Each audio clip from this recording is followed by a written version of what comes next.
a gente é estudante de nutrição da Universidade Cruzeiro do Sul e estamos aqui hoje no nosso podcast para falar com você, paciente, familiar que convive com a doença de Crohn, que é uma doença inflamatória intestinal que pode causar mudanças na rotina de quem convive com ela.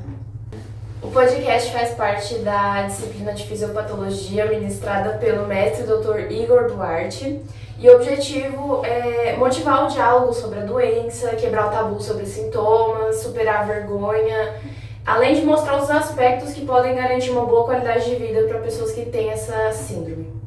E aí, a gente está aqui hoje com o Dr. Vinícius Sampaio e a gente queria que ele falasse um pouquinho sobre ele, sobre a especialização, como que ele começou isso. Bom, primeiro eu quero agradecer o convite da Patrícia e de vocês para falar sobre esse assunto.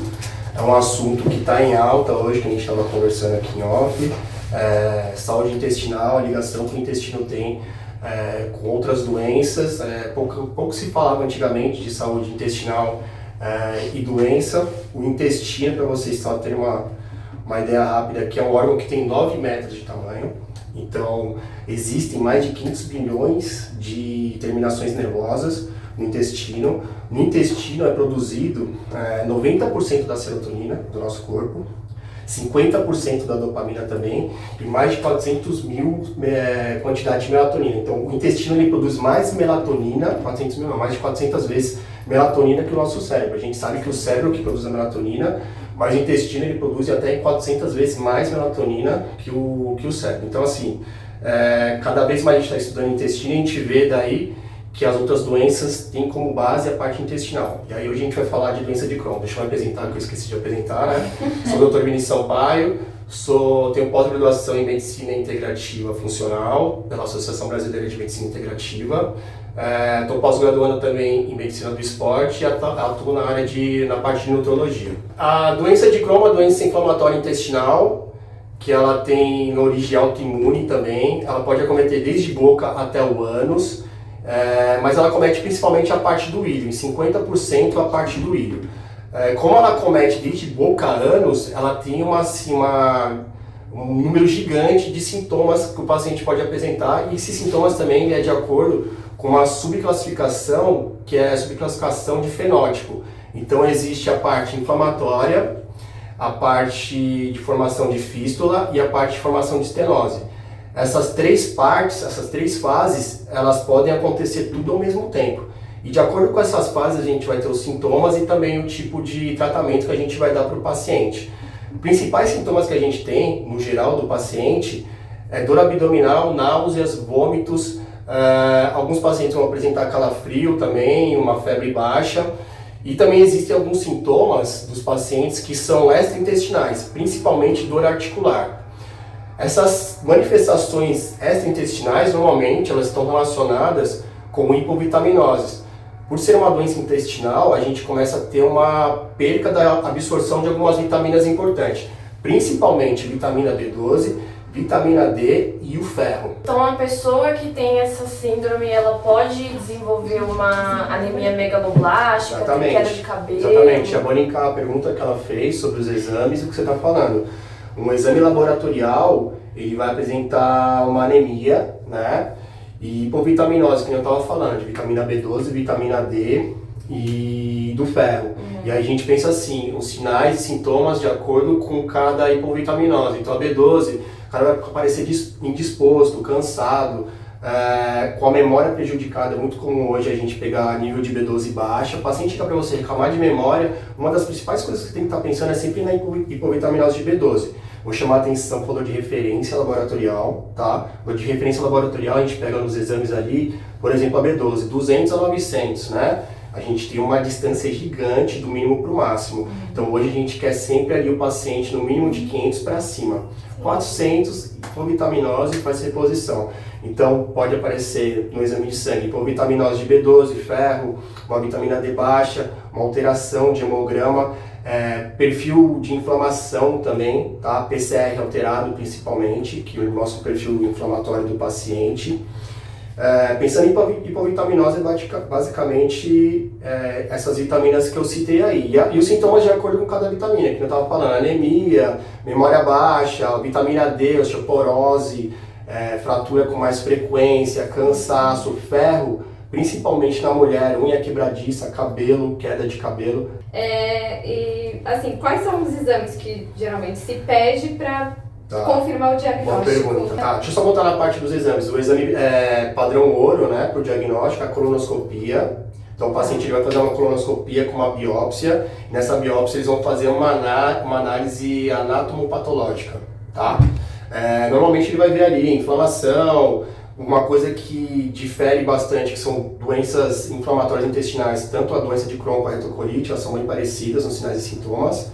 Porém, na hora que você vai ver o exame nesse anato, você vai ver lesão em salto, né? Então, a doença de Crohn, ela pega uma parte, atinge um segmento do intestino, vai pular, não vai ter nada, vai pegar outra parte lesionada, vai ter nada, e a retocolite, ela é mais, pega uma porção inteira, tá?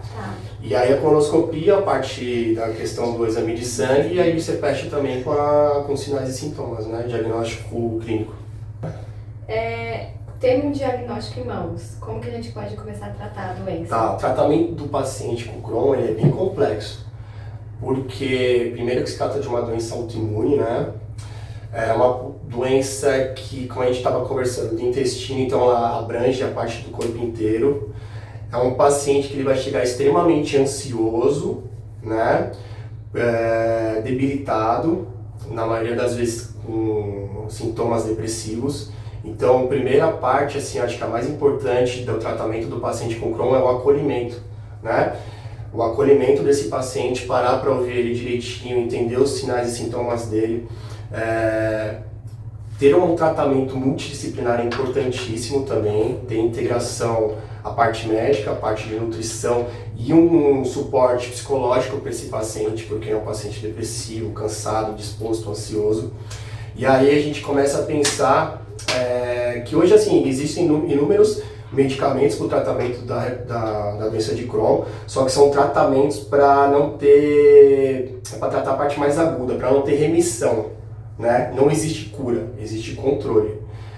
Normalmente, hoje em dia a gente tem imunomoduladores, imunossupressores, tem tratamento com antibiótico também para evitar a parte de remissão da doença, mas o tratamento com antibiótico, não só com antibiótico, como os outros medicamentos, corticoide também, você vai tratar a doença, só que estimulando a doença também, né?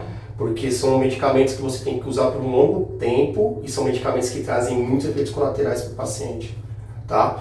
E aí a reposição das vitaminas também, vitamina D, vitamina B12, pensar em alguma suplementação anti-inflamatória do paciente, daí entra a parte da área de vocês também, fazer para o paciente uma dieta anti-inflamatória, né? Normalmente a que a gente vê que é uma dieta a mais sugestiva para o paciente de Crohn é a dieta do Mediterrâneo, né? Onde tem mais ali consumo de óleos, peixes e não tem aquele consumo de farináceos, né? E açúcares. Basicamente isso. E aí tem a parte cirúrgica também. 80% dos pacientes com mais de 20 anos de Crohn vão fazer cirurgia para tratar. Que eu estava falando do meu paciente, eu tenho um paciente que tem Crohn e ele já passou por 3 cirurgias. Ele tem 52 anos, tem diagnóstico desde os 25 anos e ele já passou por 3 cirurgias já. E pegando esse gancho, assim, qual a faixa etária que pode se manifestar? Boa pergunta. Então, a doença de Crohn normalmente ela aparece no adulto jovem, dos 25 a 30 anos, no primeiro pico, ele tem um segundo pico aos 50 anos. Um pouco mais mulheres que homens, mas é quase parecido, principalmente caucasianos, né? Então, a parte do Oriente Médio judeu tem muita predisposição a ter a doença de Crohn, mas quando a gente pega ali para ver, estudar a epidemiologia da doença, a gente vê que tem essa questão dos caucasianos, a parte dos judeus, então a gente pensa no Oriente Médio aqui, países industrializados, então a gente vê América do Norte e Europa também, e não sei se vocês acompanharam recentemente que foi publicado um estudo da Nestlé, que a gente recebe, os países subdesenvolvidos, em desenvolvimento, eles recebem, cara, tipo, a pior parte da Nestlé ali, em questão de açúcar, de quantidade de açúcar nos produtos. Então, o produto que vai da Nestlé para a Europa não é o mesmo produto que vai aqui para a América do Sul. Então, pessoal, quando a gente para ver que países pobres recebem uma quantidade alta de açúcar em produtos industrializados, a gente vê que é uma doença que ela vai pegando quase que o globo inteiro, né? O que mais que a gente dá para falar de epidemiologia? Dá para falar também dos fatores de risco para a doença de Crohn. Existe fator ambiental, que a gente estava falando agora, né? Exposição ao ambiente, açúcares, desde crianças que têm exposição a antibiótico desde pequeno, corticoide, anti-inflamatório. Tem também uma questão que eles levantam muito, tem muitos estudos falando sobre leite de vaca e criança que consome leite, vai tomando durante a vida inteira leite, aumenta o risco de doença de Crohn. E tem uma predisposição genética, principalmente predisposição genética para a doença de Crohn, que é uma alteração no gene que chama gene NOD2. Quem tem alteração de gene NOD2 tem 20 vezes mais chance de ter a doença de Crohn. Então existe fator ambiental e um fator genético também, principalmente o fator genético. Você acha que um estilo de vida mais baseado, falando sobre alimentação, você acha que tem uma correlação entre os alimentos ultraprocessados com o desenvolvimento da doença? Com certeza, porque a gente para ver, olha, os alimentos que a gente come industrializados hoje, eles são ricos no quê? Em farinha branca, né? E principalmente açúcares. São produtos inflamatórios, né? Sim. E se é uma doença inflamatória, você está fazendo o consumo desses produtos, ele vai causar mais inflamação. Então aí que eu estava falando uma linkada com vocês, com a nutricionista, né? A responsabilidade de estar fazendo uma dieta para o paciente mais próximo, não precisa ser do Mediterrâneo mesmo, porque a gente mora no Brasil, a gente não tem tanto acesso à dieta mais limpo possível. Né? Mais limpo possível, conscientização de consumo de açúcar, de farinha, mas é bem complicado, porque o primeiro pico que a gente tem é o pico do adulto jovem, né? Então você começa a ter regras, né? Um adulto jovem, você não... Tabagismo é um negócio que atinge bastante. Tem que parar de fumar, você tem que parar de consumir açúcar, você tem que fazer atividade física. O cara vai tomar remédio pro resto da vida. Então, por isso que é muito importante, né? Que eu estava falando, a questão multidisciplinar, trabalhar a parte de nutrição médica e muito importante a a psicoterapia do paciente, mas tem total sentido industrializados e a questão da parceria. Você falou sobre o leite de vaca. Acho que é por isso que muitas pessoas falam, principalmente nas redes sociais, leite de vaca e glúten inflamatório, então, mas não é. É bem polêmico, né? Eu sou de uma frente que eu sou contra leite, porque eu vou lá naquele papo de sempre. Porque o homem é o único mamífero que continua consumindo leite depois de filhote, e um leite que não é da nossa espécie. Sim. É que assim, existe uma cultura de a gente tomar leite da vaca, mas imagina se não fosse a vaca, se fosse um cachorro, uma cadela, tomar leite da cadela, de outros animais, não faz sentido. E é o que a gente vê que ao longo do tempo, 70% da população vai criar alguma intolerância à lactose ou alguma inflamação com a lactose. Sim. Né? Lactose, o leite e até a doença de Crohn são doenças, a intolerância à lactose são doenças que começam destruir a barreira do intestino, né? E aí a gente começa a ter alteração de absorção de nutrientes. Existe uma barreira no intestino que ela impede que as coisas tóxicas, os produtos tóxicos, eles atravessem essa barreira intestinal. Essas doenças causam um alargamento dessas barreiras. Então, tá aqui fechado uma mureta, começa a abrir, né? Com o consumo de leite, a doença de Crohn vai abrindo essa parte dessas paredes aqui, começa a cair na circulação do intestino. E a circulação do intestino é gigante, um órgão de 9 metros é gigante a irrigação, a circulação da parte de sangue.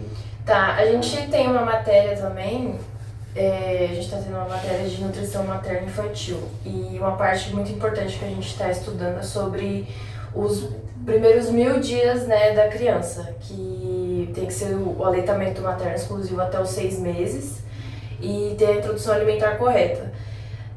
Tem artigos que mostram que quando tem uma introdução alimentar precoce, um desmame precoce, tipo com 4 meses já começa a apresentar lá a comida, a famosa mamadeira de Coca-Cola que a professora fala, que tem já mães que com 5, 6 meses com o bebê já começa a dar danoninho, pão, essas coisas. Isso é muito complexo, porque eu fiz estágio em muito de obstetrícia, né, na parte do SUS. Não é tão simples assim, sabe, essa questão de aleitamento materno. Normalmente são mães ali que elas já têm algum emprego, já não é o primeiro filho, Sim. tem vários filhos para sustentar e elas não têm essa questão de, às vezes, tempo, disponibilidade de ficar dando peito, ou já tem alguma lesão, algum trauma, que é bem complexa a questão do neném pegar o mamilo, o bico, né, certinho, né, e fazer a sucção. Então ela já tem alguma sequela de outras gestações, machucou, algum trauma, e acaba virando uma solução meio que rápida, né, e confortável, né, introduzir outros alimentos daí. Mas tem uma das predisposições, sim, do Crohn é essa questão do aleitamento materno. Não só do aleitamento materno, é muito em questão da formação, né, da alteração do microbiota, né, da microbiota. Daí tem essa questão do aleitamento materno, até a questão do parto também, quando existe o ato do parto, já começa a ter alteração da microbiota do filho, do intestino do neném. Né, justamente porque nesse artigo fizeram alguns estudos e eles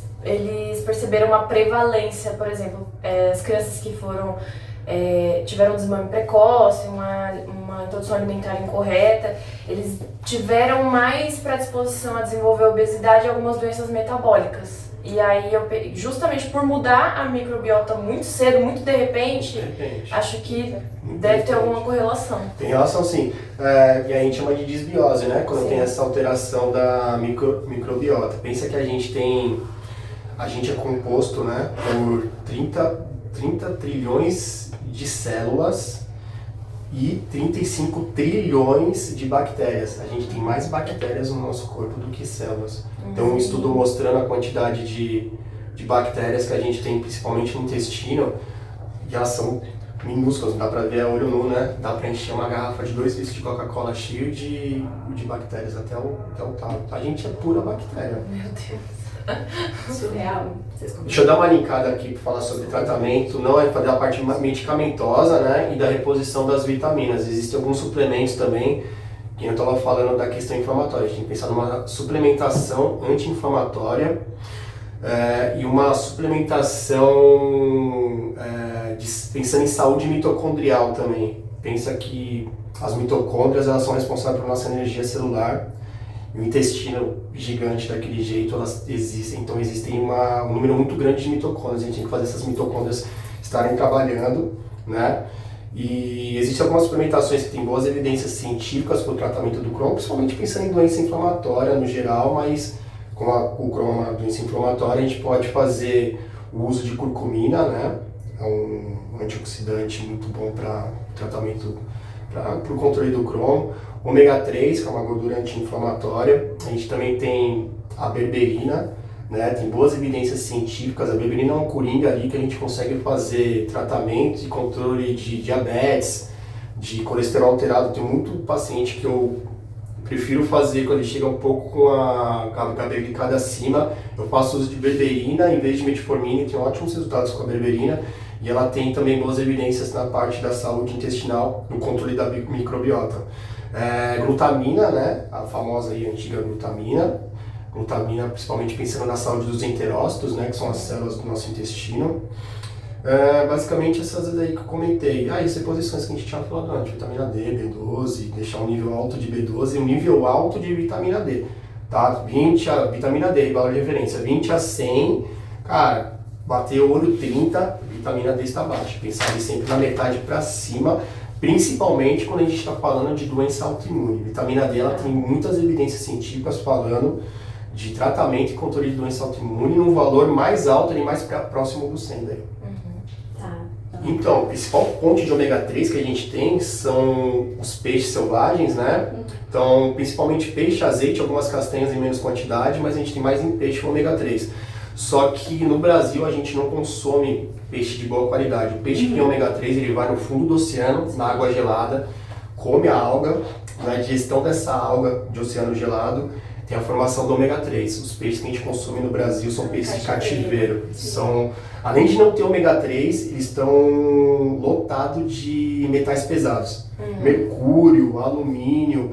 Cara, se parar pra ver, assim, tem lugares, você vai no rodízio japonês ali, R$40 o rodízio, velho. Traz o salmão. Intoxicação alimentar. Traz o não salmão, sei, cara. sim. Passar a mão, você vai ver tinta laranja no salmão, tá? O pessoal chega a pintar o peixe ali mais baratinho e vende como salmão. Então, tem que suplementar. Ômega 3, assim, existem alguns suplementos que eu falo que são padrão ali pra todo mundo no geral, né? E ele tá lá, ômega 3, porque a gente tem que consumir alguma coisa anti-inflamatória. Melatonina, sou fã da melatonina. Creatina, todo mundo é fã, todo mundo aqui deve tomar creatina. Hoje, cara, dificilmente alguém não toma creatina. Até minha mãe, 70 anos, ela não faz nada, atividade física, ela toma creatina. Ômega 3, melatonina, creatina, magnésio, importantíssimo, só no brasileiro é pobre de magnésio. E a vitamina D de acordo com o nível de cada um no sangue, né? Só que a gente tem 85% hoje das pessoas com baixa de vitamina D, quando eu tô falando de 30, não tô falando nem daquela questão dos 50 que eu comentei com vocês. Sim. Tem a questão do câncer, né? Assim, ela é uma doença pré-cancerígena? A retocolite é mais comum ter desfecho de câncer do que a doença de Crohn, porém existe uma probabilidade de câncer com Crohn, principalmente quando ele acomete mais de 1/3 do cólon. Então, o paciente que acomete mais de 1/3 do cólon, lembra que ali tem o ilho, né, que é o mais comum de acometer, o cólon também é uma das partes mais acometidas. Depois de acometido 1/3 do cólon, esse paciente ele tem que fazer uma exame de colonoscopia periodicamente para estar acompanhando. Mas existe sim a possibilidade, principalmente quando tem esse acometimento dessa parte do intestino. Tá. Pensando nessa faixa etária aí, você falou do tabagismo, o álcool também é contraindicado? O álcool não é indicado para nada, né? Não, sim, mas é que... Não, com certeza. Acho que só É que pensando nessa faixa etária, é uma idade que o pessoal... propício. Tanto pro lado de fumar, também Com pro lado certeza. de bebidas alcoólicas. Sim, lembra que eu tava falando, que você vai pegar um adulto jovem, você vai falar pra ele não beber, pra ele não comer açúcar, pra ele não comer farinha, pra ele não fumar. Fica em casa. Tem Vai jogar videogame, vai de jogar jovem que vai computador. fazer isso, né? Complicado, por isso que é uma doença assim, que tem que ter acolhimento, sabe? E tem que ter as três partes ali multidisciplinar. Ela afeta bastante psicologicamente, né, a vida do paciente. É indicado, assim, também ter um acompanhamento com psiquiatra, psicólogo? Então, como um dos sintomas desse paciente, o paciente vai chegar num estado meio depressivo, né? A gente tem que fazer um acompanhamento junto com o psiquiatra. Em algum momento ali você talvez precise fazer a utilização de medicamentos antidepressivos, né? Meu paciente, inclusive, ele toma antidepressivo, mesmo assim, apático. E a parte da psicoterapia é importantíssima, porque debilita muito o paciente, ele não vai ter uma vida considerada normal, igual das outras pessoas. E tem a questão que você falou muito importante no início da conversa aqui sobre os familiares, né? Sim. Então, cara, se tem alguém debilitado em casa, você tem que trabalhar também a cabeça da família, não só a cabeça do paciente em si, né? Que afeta também, não só o paciente, mas os familiares ou as pessoas que estão à volta. Exatamente. Por exemplo, né? Social, Sim, total. E que nem o paciente estava falando, ele tem medo de ir no cinema, de ter uma crise, ele tem medo de sair com alguém, namorada, de ter uma crise no meio do encontro. Então o cara ele vai se afastando da vida social, né? E além da questão de afastar da vida social dessa parte psicológica, tem os sintomas que são muito fortes. A dor abdominal é de levar direto para pronto-socorro, tem a questão de ter o acometimento da parte do ânus, ter fissura no ânus, machucar a parte do ânus também. Então debilita o paciente como um todo.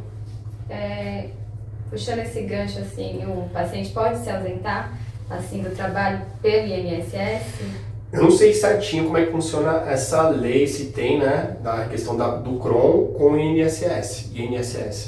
Porém, se a gente parar para pensar que é uma doença que debilita, causa depressão, acredito que existe essa possibilidade de afastamento do paciente, sim. Porque ele não vai ter condição de estar atuando bem na parte do trabalho dele, né? E a gente para pensar, o trabalho hoje exige tanto da gente, né? O mercado de trabalho bombando, todo mundo brigando, lutando, disputando era uma era do imediatismo, né? Tudo é imediato, é para amanhã, é para hoje, não sei o que, tal, gerando pressão na pessoa de entregar, né, trabalho. E imagina, uma pessoa debilitada e tentar, então assim, só vai potencializando, na verdade, essa questão psicológica dele. Fora se tiver que passar por alguma cirurgia, vai ter que se afastar de qualquer jeito. E a cirurgia, assim, infelizmente, é quase uma realidade para o paciente do Crohn, né? 80% dos pacientes com mais de 20 anos de Crohn vai fazer a parte cirúrgica. Nossa, tô falando do paciente, se ele ver isso aqui depois, ele vai até cobrar. Dá minha parte aí, me paga, né? Só vou te processar. Mas assim, porque casou muito ele ter aparecido com o convite. E é um paciente que eu já devo ter comentado, ele fez 3 cirurgias já. Procurou cirurgias, já procurou vários tipos de tratamento. Só que é um paciente, se ele vai ficar bravo, é um paciente que consome açúcar. Perguntou, ele estava passando para ele a creatina, explicando como é que faz o uso da creatina, a importância de um carboidrato com a creatina, né? Para absorção, né? E aí perguntou se podia ser com Nescau, que ele toma de manhã. Então, assim, é um cara estudado, um cara inteligente demais, assim. Eu tava até falando com ele que eu comentei que ia vir aqui e eu falei, me dá uma aula hoje aí, vamos conversar, vamos fazer um bate-papo. Cara super orientado, sabe de todas as delimitações, né, agora que ele tem, mas o cara, o açúcar, ele tá enraizado ali no... Difícil tirar açúcar. É que até pela faixa etária que começa, assim, hoje em dia, a gente, assim, até a gente que quer buscar uma alimentação mais saudável, é difícil deixar algumas coisas pra trás. Tipo, açúcar? Porque o açúcar é cultural, né? A gente tem na mesa de quando a gente é criança, nossos pais consomem muito açúcar. O alerta sobre açúcar é um negócio recente, então existe a cultura dos nossos pais, nossos avós, igual do pão, do leite, né? Cultural. E toda aquela questão que o açúcar envolve, né? Saciar mentalmente, né? Tem a parte da estar mais ansioso, quer consumir açúcar para ter liberação de neurotransmissor, serotonina, dopamina. E toda uma questão também da indústria alimentícia em volta do açúcar, né? Hoje eles estão começando a um pouco mais dar essa cortada no açúcar nos alimentos. Mas durante muito tempo, eles já sabiam dessa questão do açúcar, mas eles falavam muito sobre gordura. Então, uma época ali nos Estados Unidos, né, que é o foco, né, eles começaram a cortar a gordura dos alimentos. O alimento zero gordura. E mantinham o açúcar ali. Sim. Agora, mais atualmente, eles estão mexendo nessa questão do açúcar porque é um negócio que gera prejuízo para eles também, a parte da saúde, né? O número de pessoas com diabetes, os gastos que as pessoas têm na saúde. A prevalência da obesidade nos Estados Unidos, principalmente. Cara, e vou te falar, mas aqui metade da população. Mas aqui no Brasil, 56% da população já tem sobrepeso.